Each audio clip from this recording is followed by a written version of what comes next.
Nunca imaginé que una simple llamada pudiera destruir mi vida en cuestión de horas. Estaba sentada en la sala, con el teléfono apoyado en la oreja, conversando con la recepcionista de la clínica sobre mis medicamentos para la presión.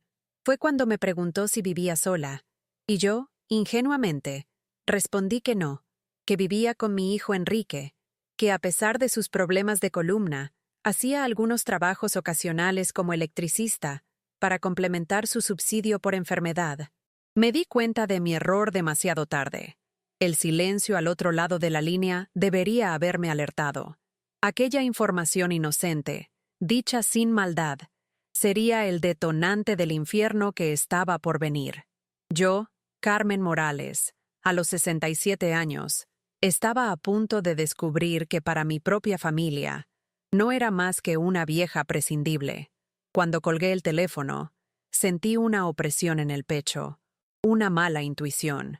Algo me decía que había cometido un error, pero intenté alejar ese pensamiento. Al fin y al cabo, era solo una conversación rutinaria sobre medicamentos.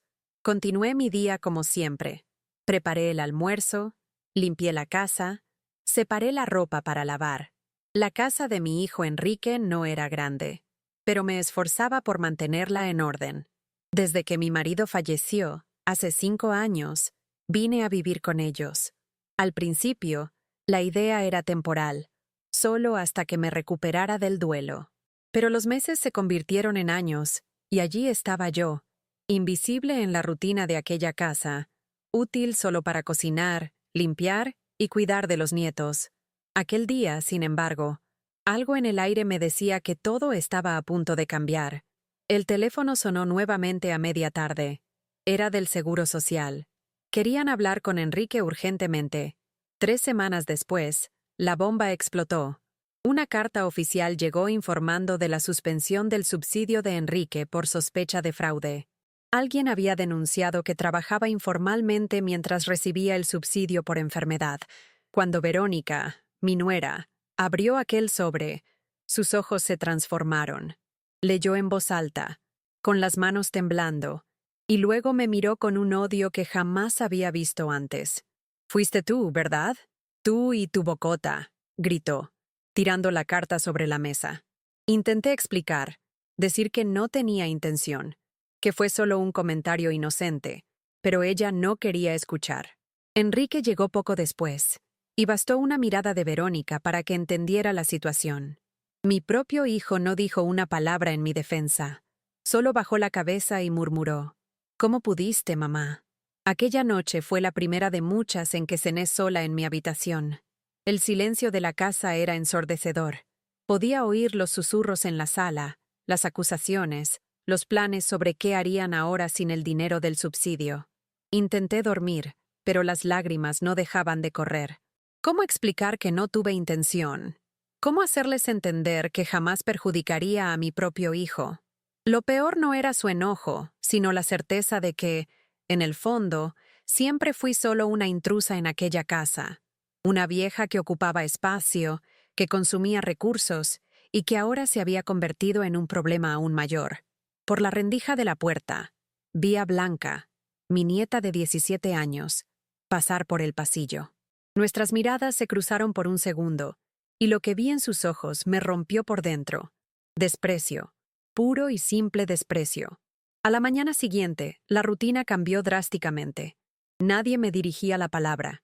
El desayuno que siempre preparaba fue hecho por Verónica, que se aseguró de servir a todos menos a mí.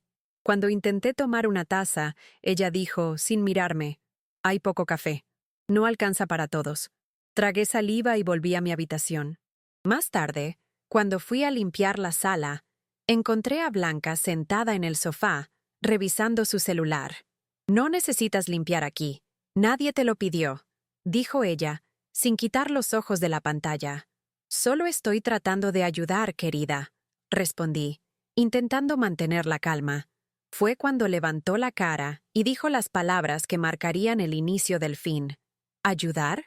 ¿Cómo ayudaste a mi papá a perder el subsidio? ¿Sabes lo que no necesitamos? Una vieja inútil que solo causa problemas». Las semanas siguientes fueron un tormento. Cada día traía una nueva humillación.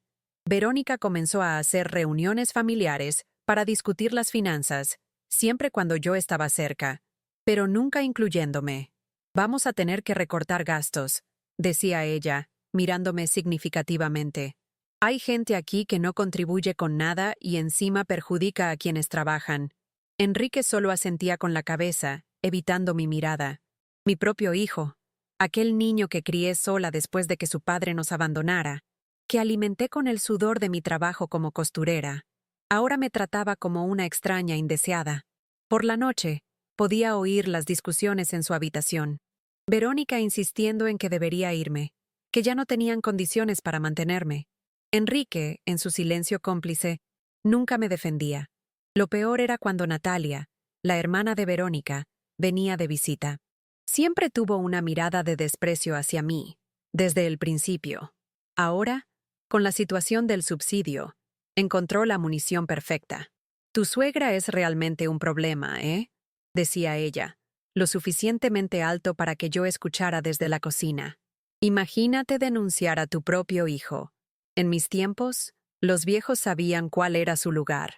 Las dos reían, y el sonido de aquellas risas me cortaba como cuchillos. Luis, mi nieto de 14 años, era el único que aún me trataba con cariño. A veces, entraba en mi habitación por la noche, se sentaba en el borde de la cama y me preguntaba si estaba bien. Aquellos pequeños momentos eran mi único consuelo, pero incluso estos se fueron haciendo raros, pues Verónica comenzó a impedirle pasar tiempo conmigo.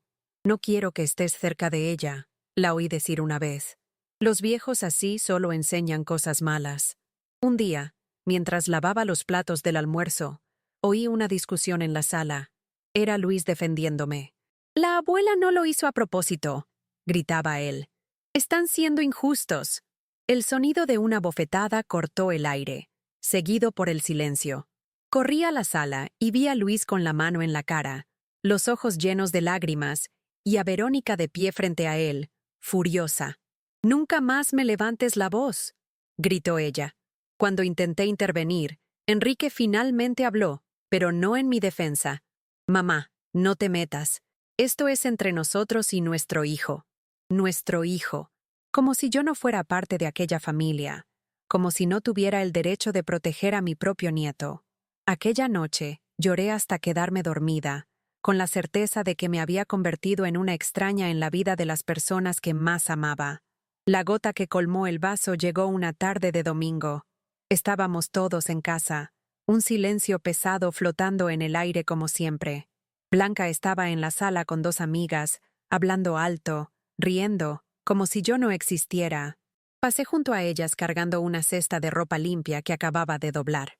«Es mi abuela», oí decir a Blanca cuando una de las chicas preguntó quién era yo. Ella como que nos jodió a todos. Mi papá perdió el subsidio por su culpa, y ahora estamos todos jodidos. Las chicas rieron, y Blanca continuó. Ella sigue ahí, ocupando espacio, comiendo nuestra comida. Mi mamá dice que ya debería haberse dado cuenta de que ya no es bienvenida. Me detuve en el pasillo, las piernas temblando, la cesta pesando toneladas en mis brazos. No era solo la crueldad de las palabras, sino la naturalidad con que fueron dichas, como si yo fuera solo un objeto roto que nadie tenía el valor de tirar. Aquella noche, tomé mi decisión. No podía seguir allí, siendo el blanco de tanto resentimiento, cargando a mis espaldas la culpa por algo que hice sin intención. Esperé a que todos se durmieran, y silenciosamente, comencé a arreglar mis cosas. No tenía mucho. Algunas ropas, fotos antiguas, los pocos objetos personales que traje cuando vine a vivir con ellos. Mientras doblaba cada prenda de ropa, recordaba los años que pasé en aquella casa, las comidas que preparé con cariño, las noches que pasé despierta cuidando de los nietos cuando estaban enfermos, las veces que renuncié a mi propia jubilación para ayudar con los gastos. ¿Y todo esto para qué? Para ser descartada como un peso muerto al primer signo de problema. Escribí una nota simple. Entendí el mensaje. No se preocupen por mí. Carmen. La dejé sobre la mesa de la cocina, junto con el poco dinero que tenía guardado. Mi última contribución para aquella familia que ya no me quería. Salí antes del amanecer. cargando solo una pequeña maleta y mi bolso. No sabía exactamente a dónde ir, pero tenía una amiga, Marcela, que vivía al otro lado de la ciudad. Tal vez ella pudiera acogerme por unos días, hasta que encontrara un lugar. El autobús estaba casi vacío a esa hora. Me senté junto a la ventana y observé la ciudad despertar lentamente. No lloré. Las lágrimas se habían secado en las semanas de humillación constante. Sentía solo un vacío inmenso, como si una parte de mí se hubiera quedado atrás en aquella casa. Pensé en Luis, en su rostro triste cuando me defendió. Él era el único que parecía realmente importarle. Pero era solo un niño, y yo no podía ponerlo contra sus padres. Mejor así, pensé. Mejor cortar el mal de raíz y desaparecer de sus vidas. Marcela me recibió con los brazos abiertos, sin hacer muchas preguntas. Ella siempre fue así, discreta, acogedora. Me ofreció el sofá de su pequeña sala y dijo que podría quedarme el tiempo que necesitara. En los primeros días, estuve esperando una llamada telefónica, un mensaje, alguien preguntando dónde estaba, si estaba bien. Nada llegó. El silencio de mi celular era la confirmación de todo lo que ya sabía. Para ellos, mi ausencia era un alivio. Comencé a buscar un lugar para vivir. Con mi pequeña jubilación, las opciones eran limitadas, pero eventualmente encontré una habitación para alquilar en una pensión para ancianos. No era mucho, pero estaba limpia, segura, y lo más importante, era mía. Un lugar donde nadie me miraría con desprecio, donde no sería una carga, donde podría existir sin pedir disculpas por ello. Las semanas pasaron, y yo intentaba reconstruir mi vida. Hice amistad con otras señoras de la pensión. Volví a coser para complementar mis ingresos. Encontré una rutina que me daba algo de confort, pero la herida estaba allí, abierta, pulsante. Por la noche, acostada en mi estrecha cama, pensaba en Luis, en cómo estaría. Si Verónica aún lo castigaba por defenderme. Si Enrique finalmente había encontrado el valor para proteger a su hijo. Pensaba en Blanca, tan joven y ya tan amarga. En cómo se parecía a su tía, Natalia, siempre lista para juzgar, para señalar con el dedo. Y pensaba en mi hijo, aquel niño que un día sostuvo mi mano con tanta confianza, que me llamaba mamita, que juró nunca abandonarme como su padre lo hizo. ¿Cómo cambian las personas? ¿Cómo el amor puede transformarse en indiferencia y luego en desprecio? Exactamente un mes después de mi partida, mi celular sonó. Era un número desconocido. Contesté con el corazón acelerado, una mezcla de esperanza y miedo. «¿Señora Carmen?», dijo una voz masculina que no reconocí. «Aquí el comisario Sánchez, de la desendanada comisaría. Estamos tratando de localizarla porque su nieto, Luis Morales, está desaparecido desde hace 2 días. Su familia nos informó que usted puede tener información sobre su paradero». Sentí que el suelo desaparecía bajo mis pies. ¿Luis? ¿Desaparecido? ¿Mi nieto? ¿Aquel dulce niño que era la única luz en aquella casa sombría?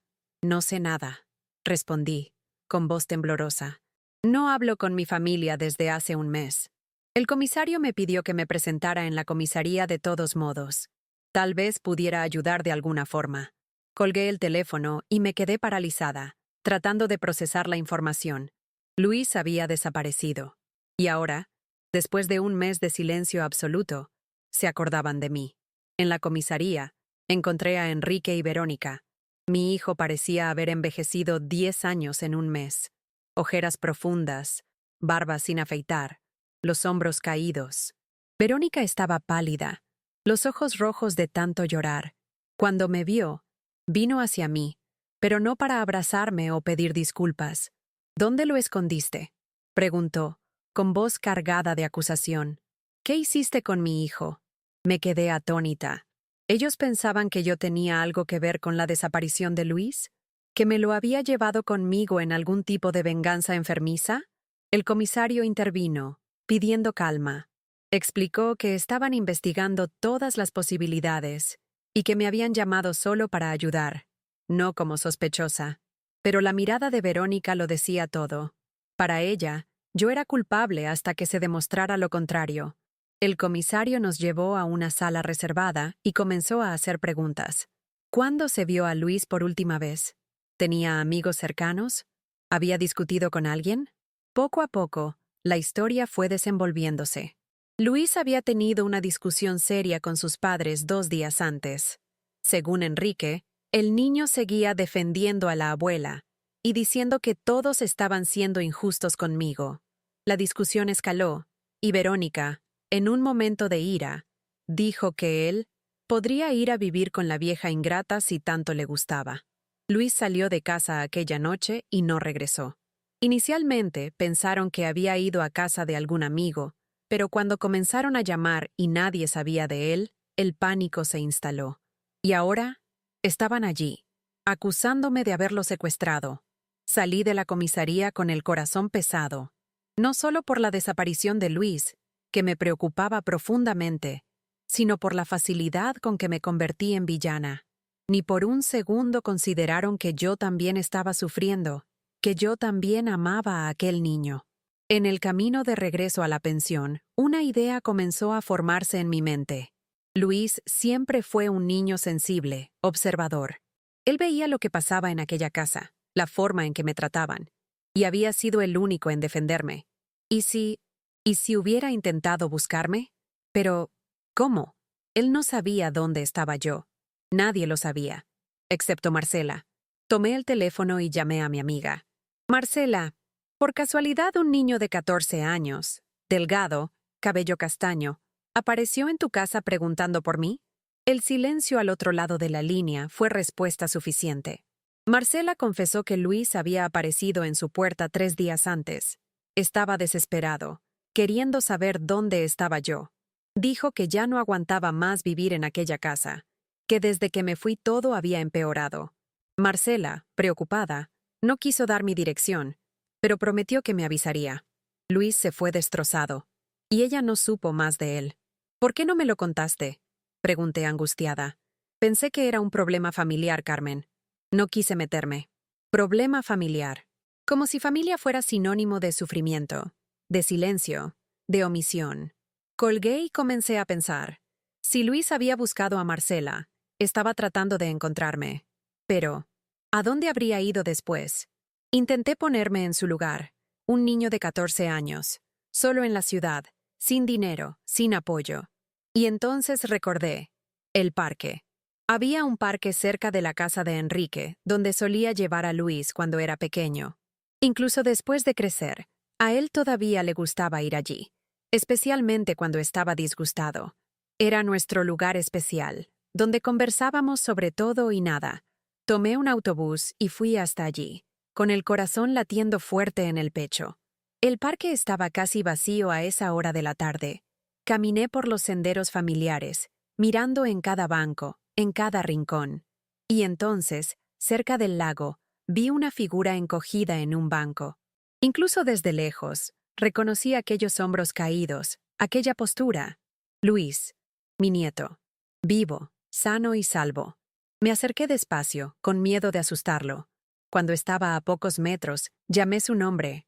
Él se volvió, y su rostro se iluminó con una mezcla de sorpresa y alivio. «¿Abuela?», dijo, con la voz entrecortada, y entonces corrió a mis brazos, sollozando como el niño que, en el fondo, aún era. Entre lágrimas, Luis me contó todo. Después de que me fui de casa, la situación empeoró. Verónica y Enrique discutían constantemente. Blanca estaba cada vez más rebelde, y el dinero, cada vez más escaso. Pero lo peor era cómo trataban a Luis. Por haberme defendido, se convirtió en el nuevo blanco. Verónica lo acusaba de tomar partido por la vieja traidora. Enrique, siempre débil, no hacía nada para proteger a su hijo. La gota que colmó el vaso fue cuando Natalia sugirió que enviaran a Luis a un internado, para enderezar al muchacho. Fue cuando decidió huir y buscarme. Pasó 2 días vagando por la ciudad, durmiendo en plazas, comiendo lo que podía comprar con el poco dinero que tenía. Estaba exhausto, con hambre, pero determinado a no volver a casa. «Ya no aguanto más, abuela», dijo, sosteniendo mis manos con fuerza. «No quiero volver allí. Quiero quedarme contigo». Aquellas palabras me golpearon como un puñetazo. ¿Qué podía hacer yo? Apenas tenía condiciones para mantenerme. Vivía en una habitación minúscula, en una pensión. ¿Cómo podría cuidar de un adolescente?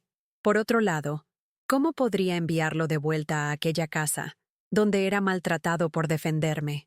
Me senté a su lado en el banco, tratando de organizar mis pensamientos. Tus padres deben estar preocupados, dije finalmente. Te están buscando. Fueron hasta la policía. Luis rió, una risa amarga que no combinaba con su edad. No están preocupados por mí, abuela.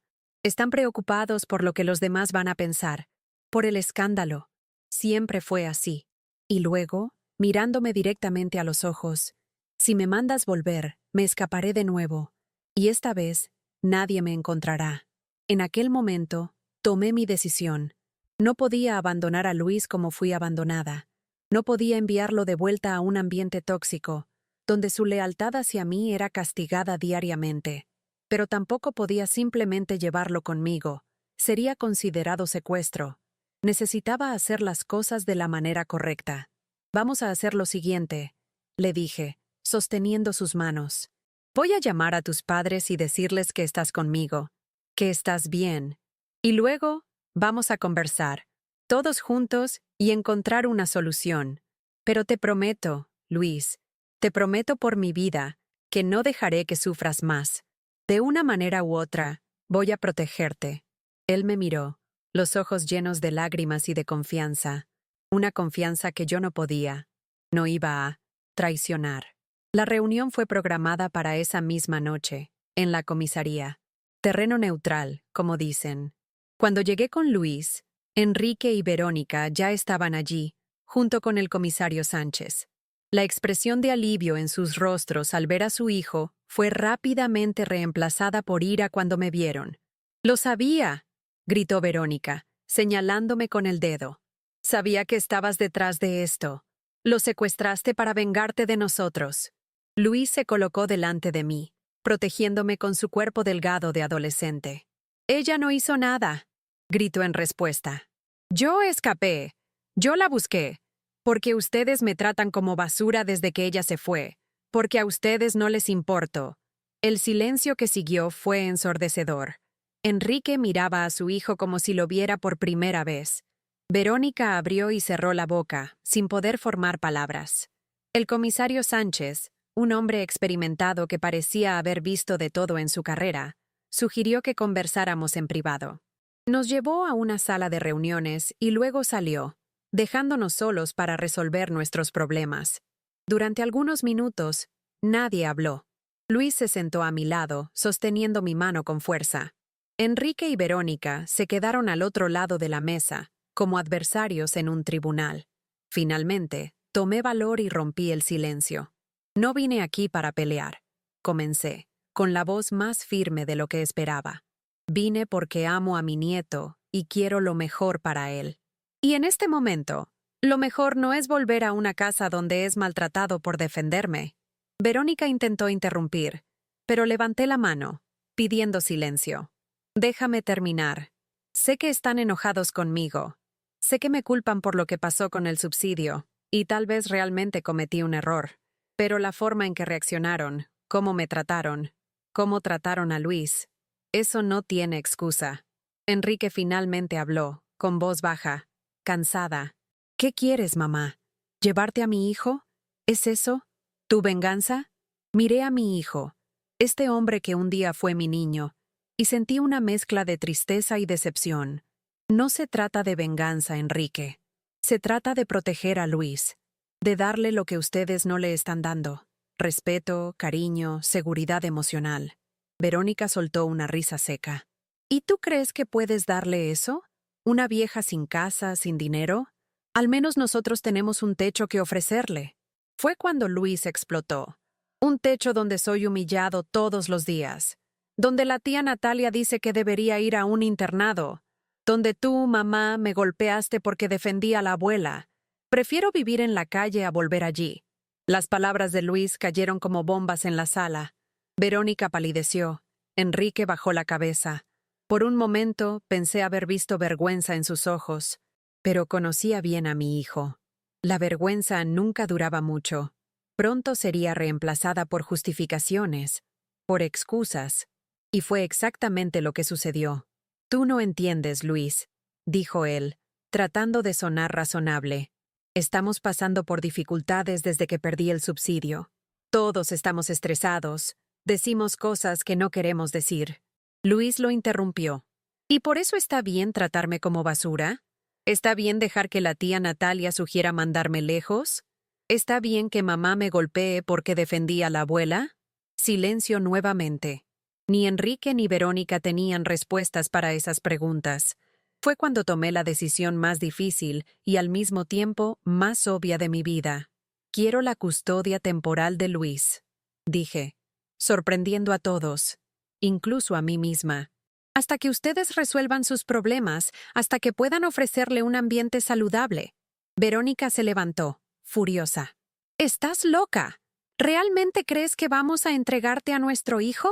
¿Después de todo lo que hiciste? Mantuve la calma, mirándola directamente a los ojos. Lo que hice, Verónica, fue amarlos incondicionalmente. Fue renunciar a mi vida para ayudar en la crianza de mis nietos. Fue soportar en silencio tus humillaciones, tu desprecio. Y cuando no aguanté más, me fui sin hacer escándalo, sin crear problemas.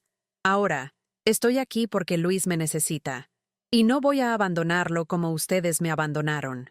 El comisario Sánchez, que aparentemente había estado escuchando desde fuera, entró en la sala en ese momento. Parecía pensativo, evaluando la situación con ojos experimentados. Señores, dijo dirigiéndose a Enrique y Verónica, basado en lo que escuché y en el estado en que se encontró al niño, tengo motivos para contactar al Servicio de Protección al Menor. Hay indicios de negligencia emocional y posiblemente física. Verónica palideció aún más. Enrique parecía en shock. Sin embargo, continuó el comisario, si están de acuerdo con un arreglo temporal, como sugirió la señora Carmen, podemos evitar un proceso formal que, créanme, no sería bueno para nadie. Miré al comisario con gratitud. Nos estaba ofreciendo una salida, una forma de resolver la situación sin más traumas para Luis. Enrique y Verónica se miraron, acorralados. La mención al Servicio de Protección al Menor los asustó visiblemente. Después de algunos minutos de discusión susurrada, Enrique se volvió hacia mí. ¿Por cuánto tiempo?, preguntó, con voz derrotada. Hasta que podamos estar seguros de que Luis estará seguro con ustedes, respondí. Hasta que busquen ayuda, terapia familiar tal vez. Hasta que entiendan que un hijo no es una propiedad, es una responsabilidad. Verónica comenzó a llorar. No sé si de rabia o de vergüenza. Enrique solo asintió, sin mirarme a los ojos. El comisario Sánchez sugirió que formalizáramos el acuerdo con un abogado, para proteger a todas las partes involucradas. Y sería bueno que el niño pasara por una evaluación psicológica, añadió, para documentar su estado emocional actual. Salimos de la comisaría ya tarde en la noche, Luis y yo de la mano, Enrique y Verónica algunos pasos atrás, derrotados y silenciosos. En el estacionamiento, Enrique finalmente creó valor para acercarse. ¿Puedo hablar contigo a solas, mamá?, pidió. Dudé, pero acabé aceptando. Luis fue a esperar en el banco cercano, lanzando miradas desconfiadas a su padre. Cuando estuvimos solos, Enrique soltó un largo suspiro. Sé que me equivoqué, dijo con la voz entrecortada. Sé que permití que cosas terribles sucedieran, que no te defendí cuando debía, que no protegí a mi hijo. Miré a este hombre, mi hijo, y sentí una mezcla de amor y decepción tan profunda que dolía físicamente. ¿Por qué, Enrique? ¿Por qué dejaste que las cosas llegaran a este punto? Él se pasó la mano por el rostro cansado, los ojos rojos de quien no dormía bien desde hace días. No lo sé, mamá. Tal vez miedo. Miedo de enfrentar a Verónica, de admitir que nuestra vida se estaba desmoronando incluso antes de que cortaran el subsidio. Miedo de asumir responsabilidad. Hizo una pausa, como si buscara las palabras correctas. Cuando te fuiste de casa, parte de mí sintió alivio, porque era más fácil culparte por todo que enfrentar nuestros propios problemas.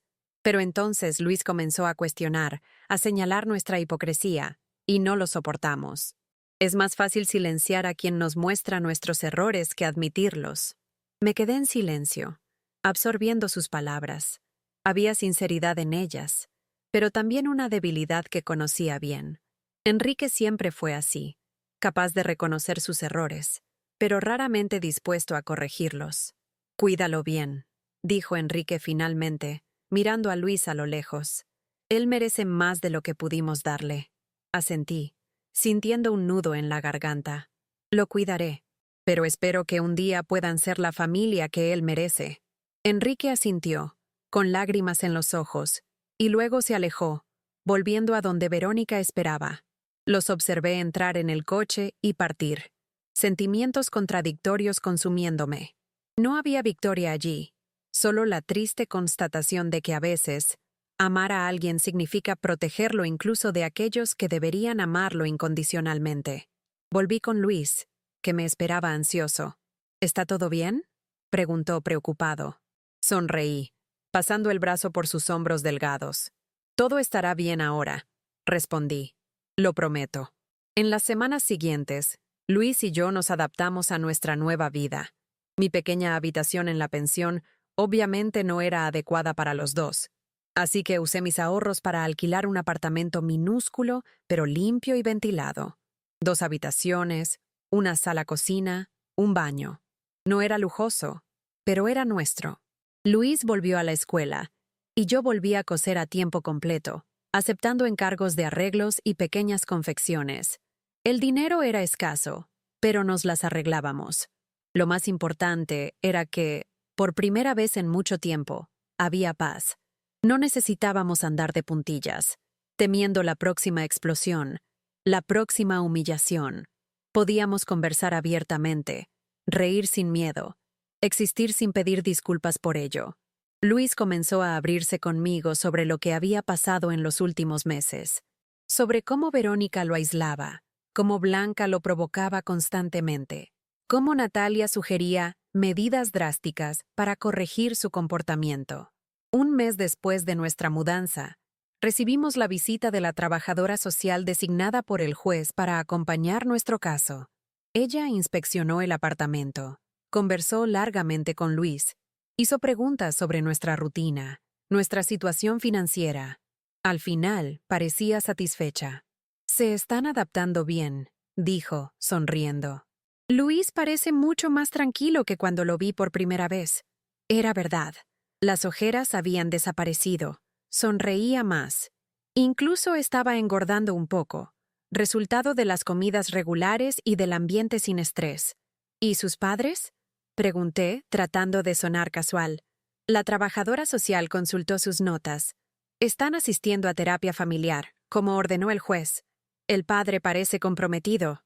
La madre, bueno, está cooperando, digamos así». No me sorprendí. Conocía bien a Verónica. Haría lo mínimo necesario para mantener las apariencias, para evitar problemas legales. Blanca nos visitó una vez, claramente enviada por sus padres para evaluar la situación.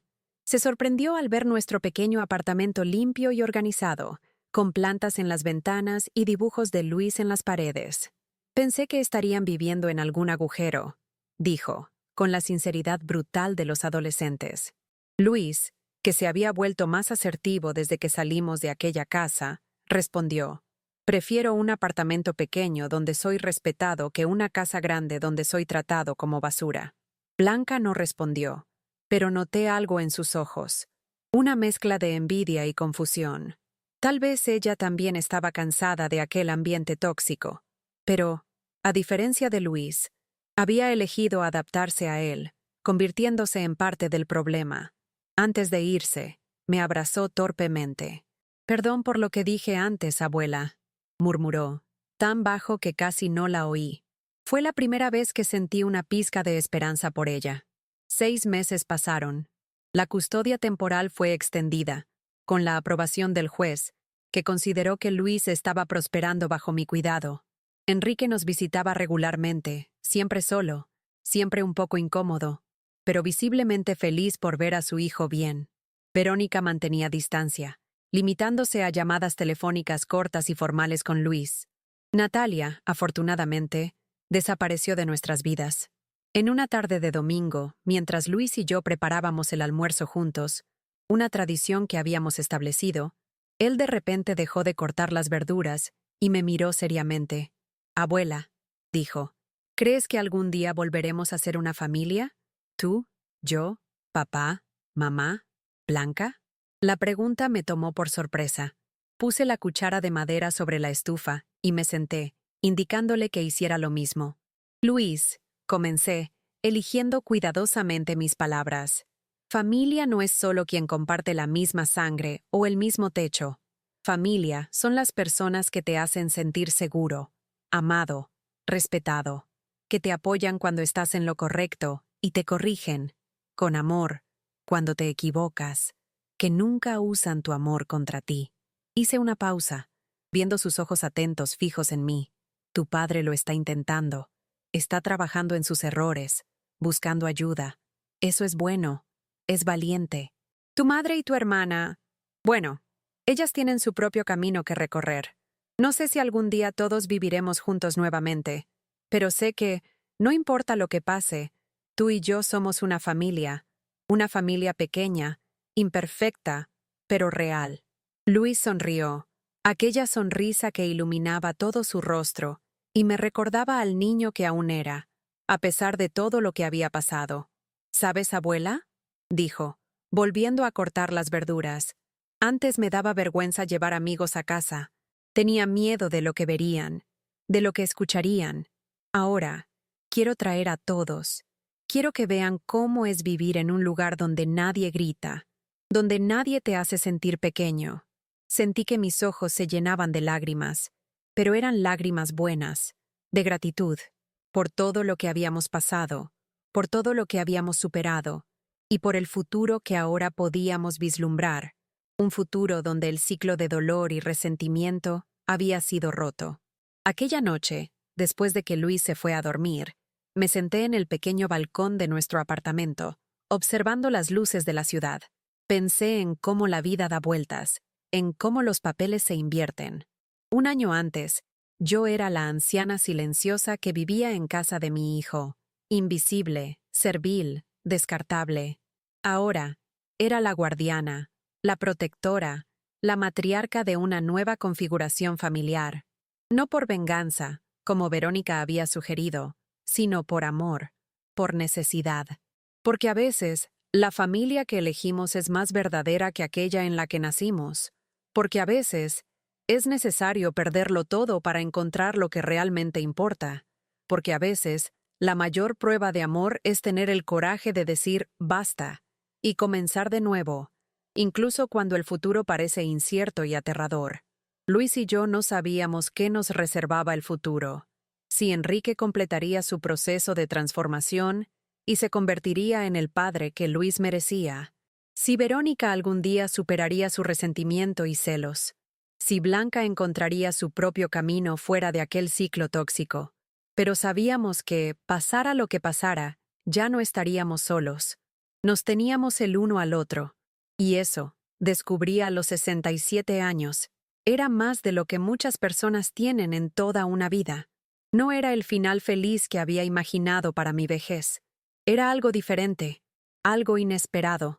Un nuevo comienzo, una segunda oportunidad, una prueba de que nunca es demasiado tarde para redefinir lo que significa familia, lo que significa hogar, lo que significa amor, y que a veces es necesario perderlo todo para encontrar lo que realmente importa.